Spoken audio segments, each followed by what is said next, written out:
इस वीडियो में मैं आपसे शेयर करूंगा कि ओवरथिंकिंग होती क्यों है, हमारी लाइफ को कैसे डिस्ट्रॉय करती है और फाइनली हम इससे बाहर कैसे निकल सकते हैं। ओवरथिंकिंग एक्चुअल में है क्या? ओवरथिंकिंग का मतलब ये नहीं है कि आप ज्यादा सोचते हो तो आप ओवरथिंक करते हो चीजों को लेकर के। ओवरथिंकिंग का एक्चुअली मतलब होता है कि आप बिना किसी रिजल्ट के, बिना किसी सॉल्यूशन के एक ही थॉट को बार बार अपने माइंड में रिपीट करने लगते हो। ऐसे नॉर्मली होता ही है कि किसी ने मेरे बारे में कुछ क्यों बोल दिया, मेरे किसी बात का रिप्लाई नहीं किया, या फिर क्या बोलेंगे, कोई मुझे क्या कहेगा वगैरह, जो नॉर्मली हमारी लाइफ में चलता ही है। तो इससे होता क्या है, हमारा जो माइंड है ना वो एक लूप में फंस जाता है। फिर वही थॉट्स माइंड में चलते रहेंगे बिना किसी रिजल्ट के, बिना किसी रीजन के। तो बार बार जब हम उन चीजों को सोचते रहेंगे तो वो एक लूप बन जाता है चीजों को सोचने का। 90% जो चीजें हैं ना जिनके लिए हम सोचते हैं बहुत ज्यादा, वो एक्चुअल में कभी होती नहीं है। लेकिन उन थॉट्स को हम अपने माइंड में क्या करते हैं, बार बार सोचने लग जाते हैं चीजों को कि एक्चुअल में ऐसा हो जाएगा या वैसा हो जाए।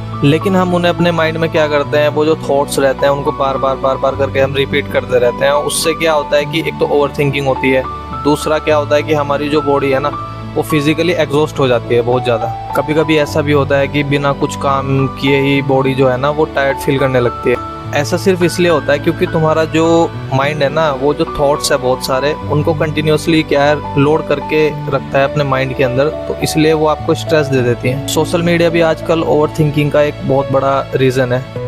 हम सोशल मीडिया पर लोगों की लाइफ देखते हैं, अलग अलग लाइफस्टाइल देखते हैं लोगों का, और उसी से क्या करते हैं, फिर अपनी जो लाइफ है ना उसको कंपेयर करने लग जाते हैं। एक्चुअल में चीज़ें ना वहीं से स्टार्ट हो जाती है, जब आप किसी की लाइफ को देख करके खुद को जज करने लग जाते हो, कंपेयर करने लग जाते हो, और यहीं से जो तुम्हारी ओवर थिंकिंग है ना वो और ज़्यादा बढ़ जाती है। माइंड में अलग अलग तरह के थॉट्स आने लग जाते हैं, एंजाइटी बढ़ने लग जाती है। हर वक्त माइंड को ना एक स्टिमुलेशन मिल रहा है, रील्स का, नोटिफिकेशन का, मैसेज का, एंडलेस स्क्रॉलिंग का।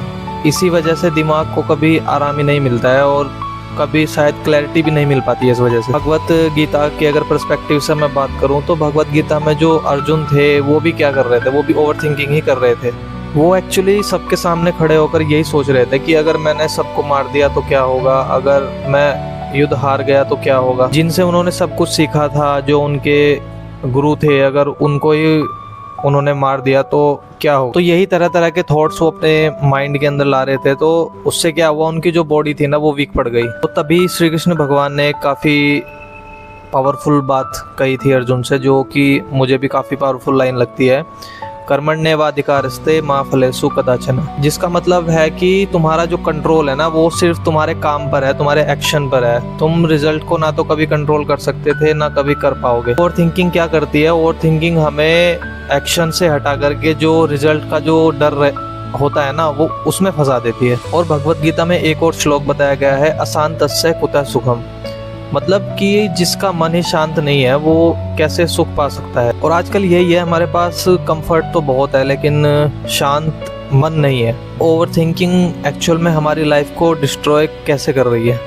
ओवर थिंकिंग बेसिकली करती क्या है, हमारा जो कॉन्फिडेंस होता है ना उसको डाउन कर देती है। हम चीज़ों को करना सोचते हैं कि करेंगे, लेकिन ओवर थिंकिंग हमें डाउट में डाल देती है कि हम जो भी काम कर रहे हैं वो सही कर रहे हैं या गलत कर रहे हैं। क्योंकि तुम क्या करते हो, परफेक्ट मोमेंट का वेट करते हो, लेकिन परफेक्ट मोमेंट कभी आता ही नहीं है। ओवर थिंकिंग आपका जो रिलेशनशिप है ना उसको भी डिस्ट्रॉय कर। कभी कभी सामने वाला क्या होता है, कुछ गलत करता भी नहीं है, लेकिन हम क्या करते हैं अपने एजप्शन से उसको जो है ना वो गलत मान लेते हैं चीज़ों को।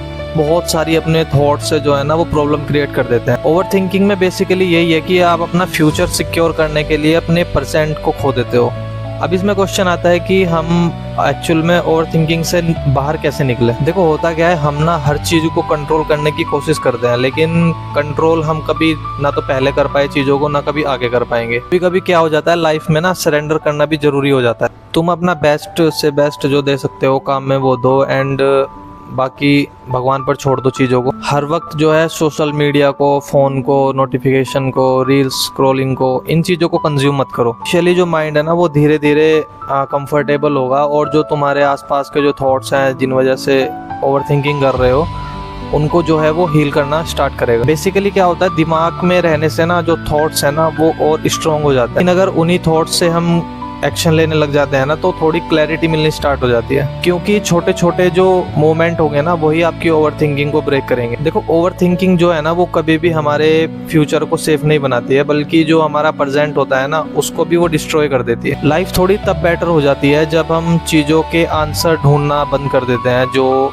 आंसर हमें मिल ही नहीं सकते, जिनका हमें पता है कि अगर हम उनको ढूंढने भी जाएंगे तो उनके आंसर नहीं मिलेंगे। सो जब हम हर चीज़ का आंसर ढूंढना बंद कर देते हैं तो लाइफ थोड़ी इजी हो जाती है। और एक चीज़ हमेशा याद रखना, प्रेजेंट में ज़्यादा सोचने से लाइफ कभी बेटर नहीं होती है, लेकिन प्रेजेंट में अगर आप जियोगे ना, प्रेजेंट में जीने से चीज़ें जो है ना, लाइफ जो है ना वो और ज़्यादा बेटर हो जाती है।